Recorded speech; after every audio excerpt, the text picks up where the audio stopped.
और उसके अधीन पुनः सेवायोजन के लिए विवर्जित किया गया है। क्या वह भारत सरकार या किसी राज्य सरकार के अधीन कोई पद धारण किया है और भ्रष्टाचार या राज्य के प्रति अभक्ति के कारण पदच्युत कर दिया गया है जब तक कि उसकी पदच्युत से 6 वर्ष की अवधि समाप्त न होगी। क्या वह किसी प्राधिकारी के आदेश द्वारा विधि व्यवसायी के रूप में कार्य करने से विवर्जित किया गया है। क्या वह नगर पालिका के ब्रांच स्वरूप या उसके नियंत्रण में कोई लाभ का पद धारण करता है। अगर कोई ऑफिस ऑफ प्रॉफिट आप धारण करते हैं नगर पालिका या उसके पद में, तो क्या आप उसे बाधित माने जाएंगे। क्या किसी भ्रष्ट आचरण हेतु दोषी पाए गए हैं। क्या ये इम्पोर्टेंट है बच्चों के बारे में क्लैरिटी जो है कि किसी प्रत्याशी के 2 से ज्यादा बच्चे नहीं होने चाहिए, लेकिन उसकी एक कट ऑफ है। इसमें जो कट ऑफ है वो है 27 अप्रैल 2003। ठीक है, तो 27 अप्रैल 2003 के बाद अगर किसी का कोई तीसरा बच्चा है तो वो नहीं लड़ सकता, लेकिन अगर किसी का तीसरा बच्चा 27 अप्रैल 2003 से पहले है वो लड़ सकता है। पर ट्विंस की केस वाली हाँ, और अगर ट्विंस है किसी का अगर 27 अप्रैल 2003 के बाद सेकंड बच्चा हुआ लेकिन सेकंड के साथ ट्विंस हो गए तो उसके 3 बच्चे हो गए, वो भी लड़ सकता है। हाँ वो वैल्यूएबल है। वो ट्विंस है। बच्चा करना था लेकिन ट्विंस हो गए बायोलॉजिकली, तो उसमें उसका कंट्रोल नहीं, तो इसलिए ये भी अलाउ है। ठीक है, तो इसमें साफ साफ लिखा है क्या उसकी 2 से अधिक जीवित संतान है जिनमें से एक का जन्म इस धारा के प्रवृत्त होने की तिथि के 300 दिवस के पश्चात हुआ, यानी 27 अप्रैल 2003 के पश्चात हुआ है। यदि हाँ तो विवरण है। क्या वह राज्य या केंद्रीय सरकार या किसी स्थानीय प्राधिकारी की सेवा में हो या जिला सरकारी काउंसिल हो या अपर सहायक जिला सरकारी काउंसिल हो या अवैधानिक मजिस्ट्रेट हो या अवैतनिक मुंसिफ हो या कोई अवैतनिक सहायक कलेक्टर हो, तो वो भी नहीं कर सकता। क्या ये इम्पोर्टेंट है। ये पॉइंट नंबर 6 है। क्या उस पर 1 वर्ष से अधिक की अवधि की नगर पालिका कर या अन्य देयों का जिन पर धारा 166 लागू होती है भुगतान बकाया है। 1 साल से ज्यादा का नगर पालिका का कोई भी भुगतान पेंडिंग नहीं होना चाहिए किसी भी प्रत्याशी के। उसकी ऐसी सिचुएशन की दृष्टि में उनके द्वारा अध्ययता प्रमाण पत्र नहीं दिया जाएगा, और अगर अध्ययता प्रमाण पत्र नहीं दिया गया तो उनका नामांकन खारिज हो जाएगा। क्या महिला के विरुद्ध किसी अपराध का दोष सिद्ध ठहराया गया है। क्या वह अनुमोचित दिवालिया है। वह राज्य के विधानमंडल के निर्वाचनों के लिए तत्समय प्रवृत्त किसी विधि द्वारा या उसके अधीन इस प्रकार अनर्ह किया गया हो, किसी ऑर्डर से अनर्ह किया गया हो। समाचार पत्र में किसी जिसमें नगर पालिका के कार्यकलापों से संबंधित कोई विज्ञापन दिया जाता है उसमें अंश या रखता हो। ठीक है, इस तरीके से है। इसके अलावा पॉइंट जो बहुत इंपॉर्टेंट है वो है क्या वह या उसके परिवार का कोई सदस्य या उसका कानूनी वारिस नगर पालिका के स्वामित्व या प्रबंधन वाली भूमि में। नगर पालिका के स्वामित्व या प्रबंधन बड़ा इंपॉर्टेंट है। ऐसा नहीं कि कोई राजस्व भूमि में काबिल है तो उसको बना कर दिया जाए, ये इंपॉर्टेंट है।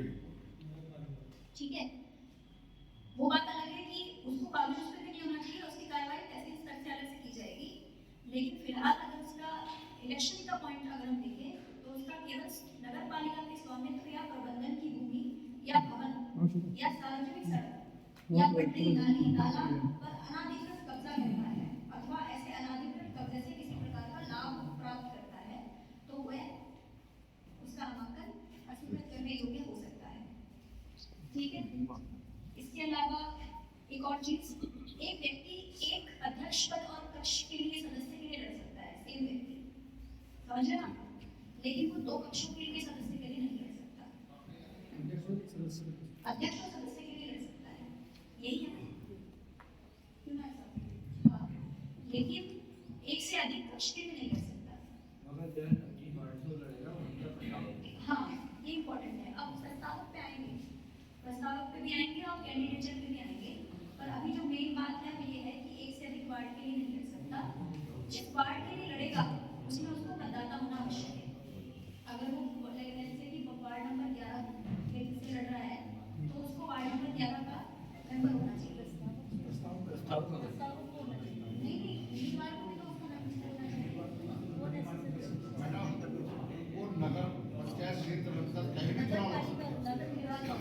निर्वाचन क्षेत्र में कहीं चुनाव लड़ सकते हैं। लेकिन जिस वार्ड से लड़ेगा प्रस्तावक होना चाहिए। अगर मैं वार्ड नंबर 11 से लड़ना चाहती हूँ तो मैं वार्ड नंबर 1 का होती हुई 11 से लड़ सकती हूँ, प्रोवाइडेड कि मैं एक ही में लड़ूंगी और प्रस्तावक की इजाजत होगा, ठीक है। और अध्यक्ष के लिए भी वो उस निर्वाचन क्षेत्र में कहीं भी कहीं का भी हो सकता है। प्रस्तावक के लिए जिस पक्ष के लिए वो उम्मीदवार लड़ रहा है उसी का उसको मतदाता होना चाहिए, ठीक है। और इसी तरीके से जो अध्यक्ष के लिए प्रस्तावक होगा उसका क्या है, उस निर्वाचन क्षेत्र में भी वो कहीं मतदाता हो सकता है। अध्यक्ष के पद के लिए प्रस्तावक पूरे निर्वाचन क्षेत्र यानी कि पूरे नगर पालिका नगर पंचायत में मतदाता होना जरूरी है उसका, ठीक है। हाँ, और एक one person can file maximum 4 nomination papers, एक, लेकिन उसकी जो बिक्री का मूल्य होगा वो 4 नॉमिनेशन पेपर्स का लिया जाएगा अगर 4 को लेता है, लेकिन उसकी जो सिक्योरिटी फीस है, एक जो जमानत राशि होती है वो एक ही बार ली जाएगी। फोटो कॉपी मांगने लगी है, आपको बाई करना बाई नहीं करना पड़ेगा, चार खरीदना पड़ेगा। हाँ, उसका मैं बता देती हूँ कि जो आपका सिक्योरिटी मनी है, जमानत राशि है, 6,000 है नगर पालिका के अध्यक्ष के लिए, 3,000 है नगर पालिका के सदस्य के लिए, नगर पंचायत के लिए 1,500 है और 600 है, 1,500 अध्यक्ष के लिए नगर पंचायत के और 600 है इसके लिए, मोटा मोटा यही है ना। हाँ, तो ये आपको जमानत राशि का इसका चालान पहले से लेके आना पड़ेगा जो नॉमिनेशन के दिन है, ठीक है। लेकिन जो नॉमिनेशन पत्र की बिक्री होगी उसका जो पैसा है वो बाय कैश भी आप जमा कर सकते हैं, जो पर्टिकुलर लेखा शीर्षक में अगले दिन तक जमा करा दिया जाएगा, ठीक है।